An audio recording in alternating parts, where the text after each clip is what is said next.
जब आप big boss में थे और जब वो पूरा चैप्टर चल रहा था, आपकी पूरी लव लाइफ रिवील हो रही है, चीज़ें बाहर आ रही हैं, फिर तीसरा बंदा आ गया, उसमें एक कैरेक्टर और आ गया, इमोशनल हो रही है चीज़ें, और आपको हमें ऐसा लगा कि नेगेटिव वे में दिखाया जा रहा है कि बंदा वायलेंट है, बंदा अग्रेसिव है, फिर उधर से बातें हो रही है कि ये मेंटली थोड़ा डाउन हो गया था, अभी ये स्टेबल नहीं है, अभी तक भी रिकवर नहीं हुआ है। तो मतलब अब क्या होता है, 24 घंटे में से हमें तो 1 घंटे का एपिसोड ही बन के आ रहा है, पूरे दिन तो हम मतलब नहीं देख पा रहे थे, और आपको बाहर से भी हम लोग तो नहीं जानते थे, फैमिली जानती थी।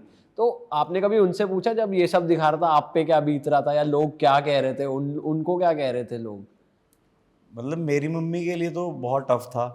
मतलब वो बोलते थे कि मतलब होता ही है ना कि यार आपका बच्चा रो रहा है और आप कुछ भी नहीं कर सकते। बच्चा क्या, अगर मैं ही हूँ और मेरा कोई भाई जाए, मेरी बहन जाए, या मेरा कोई भी क्लोज वन जाए, यार मेरे को बहुत बुरा लगेगा और मैं कुछ कर भी नहीं सकता। वो जेल है एक तरह की। मतलब आप बाहर नहीं आ सकते हो, आपको पता नहीं बाहर क्या है। बट वो सिचुएशन ऐसी थी जैसे मैंने बहुत प्यार किया है ना। मतलब हर किसी ने यार एक ऐसा रिलेशनशिप आता है, सबने किया है। अब 30 के हम 28 29 30 के हो गए हैं। वो उस एक इंसान को भुलाना बहुत मुश्किल हो जाता है। और जब आप भुलाने वाले एक स्टेप पे आ जाते हो, फिर से आपको वो मिल जाए, वो भी आपको वहां उस घर में जहां पे आप बहुत क्लोज हो, साथ में रहना है, साथ में बातें हो रही हैं, आप फिर अटैच हो रहे हो, और उसके बाद आपको पता चलता है कि भाई इसका तो बॉयफ्रेंड है। और वो भी कब? आपके ब्रेकअप के 1-1.5 महीने बाद। और आप 6 महीने बेड पे हो। मतलब मैं 6 महीने बेड पे इन द सेंस कि मैं बहुत डिस्टर्ब था, मैं रोता था, पिल्स लेके सोता था। आपका ब्रेकअप हुआ क्यों था, अगर आप बता सकते हो? मतलब बहुत रीजंस थे। मैं पोजेसिव था, फैमिली इश्यूज, फिर लॉन्ग डिस्टेंस भी हो गया था। वो चंडीगढ़ में थी, मैं बॉम्बे आ गया था क्योंकि मेरा उडारिया में ट्रैक पूरा हो गया था। अच्छा। तो काफ़ी टॉक्सिक हो गया था रिलेशनशिप। काफ़ी चीज़ों, और गलती मेरी थी। मैंने बोला गलती मेरी थी क्योंकि मैं बहुत पोजेसिव था चीज़ों को लेकर।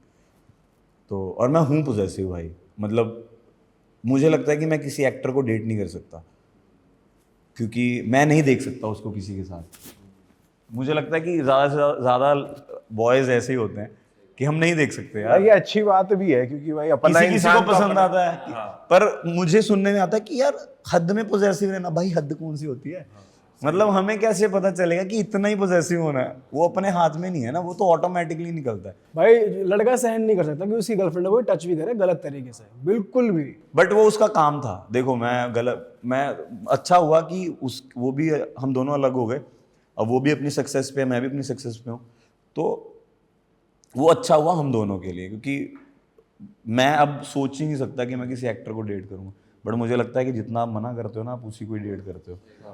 भाई ऐसा होता है कि मतलब ऐसा जेन्युइनली मैं पूछ रहा हूँ, ऐसा होता है कि जब आप किसी के साथ सीन्स कर रहे हो, आपका कोई कैरेक्टर आपकी गर्लफ्रेंड प्ले कर रहा है, तो वो फीलिंग्स डेवलप हो जाती हैं? ऐसा होता है एक्चुअली? बहुत चांसेस बढ़ जाते हैं इस चीज़ के? हाँ भाई, बढ़ तो जाते हैं। क्योंकि ईशा और मैं को एक्टर्स थे, बट हमारा वो बॉन्ड नहीं था। मेरे शो में वो भाभी प्ले करती थी। मेरी फतेह, जो अंकित भाई है, अंकित भाई उनको पसंद, फतेह जैस्मिन को पसंद करता था। जैस्मिन ईशा थी। हमारी बाद में शादी हुई है, बट हमारा बॉन्ड स्टार्टिंग से ही बनना स्टार्ट हो गया था क्योंकि हम दोनों छोटे थे, न्यू कमर्स थे। उन दोनों ने काम किया हुआ था, हम अच्छा डेवलप करते थे, वाइब सेम थी। वो उस हिसाब से रिलेशनशिप में आ गए थे। बट आप जैसा पूछ रहे हो, वो यार सीन्स करते करते वो एक अटैचमेंट तो हो ही जाती है कि अब 13-14 घंटे का शूट होता है एक दिन में। आपको सिर्फ यही करना है, सुबह 9 से रात के 9 बजे तक। तो आप जब 12 से 13 घंटे साथ में हो, अटैचमेंट तो हो ही जाएगी। और आपको फिर रोमांटिक सीन्स करने हैं, है ना, और जप्पियाँ पप्पियाँ करनी है। और जो दो लोग आपस में, ऐसा भी हमने बहुत बार देखा है कि दो एक्टर्स एंटी हो गए क्योंकि वो लीड्स थे दोनों, तो वो भी इसीलिए होते हैं क्योंकि वो पहले अटैच हो जाते हैं, इसलिए फिर टॉक्सिक हो जाता है उनके बीच में? उसमें क्या होता है कि आपकी क्या बोलते हैं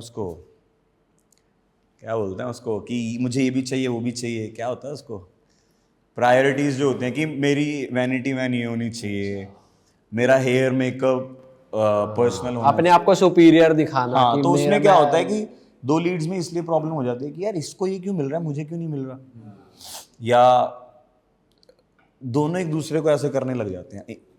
कि मेरे हिसाब से मैं इम्प्रोवाइज कर लूँ, मैं ये सीन नहीं करूँगा टाइप। और बाकी वाइब होती है भाई, जिसकी जिसके साथ मैच हो जाए। सही बात है। और बड़े आर्टिस्ट में ये सब होता रहता है, क्योंकि अब जैसे मुझे लगता है कि जैसे आप पहले हो वैसे ही रहोगे तो बहुत अच्छा रहता है, बट अगर आप एक मुकाम पे पहुंच के चेंज होते हो ना, तो सारी प्रोडक्शन टीम को भी उसका जुर्माना भुगतना पड़ता है कि भाई पहले तो ऐसा हाल ही नहीं था, ऐसा अब एकदम से कैसा हो गया।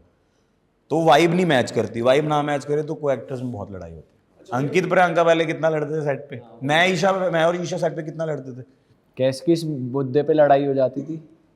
लेट क्यों आई है तू, मतलब मेरा कोई काम नहीं था, बट मैं बोलता तू क्यों लेट आई है, जैसे मैं पंक्चुअल हूँ, तुम्हारी वजह से शूट लेट हो गया। और ये तब हो रहा है कि जब आपने डेट करना शुरू कर दिया था, नहीं नहीं, वैसे ही वैसे ही चल रहा है। मतलब छोटी छोटी बातों पे अंकित भाई और प्रियंका की छोटी छोटी, मतलब ऐसे फन लविंग सी। वो तो बिग बॉस में भी बहुत लड़ते थे अपने वाले सीजन में, हाँ क्योंकि वो अंकित भाई बहुत काम पर्सनैलिटी हैं, वो थोड़ी एक्टिव पर्सनैलिटी है,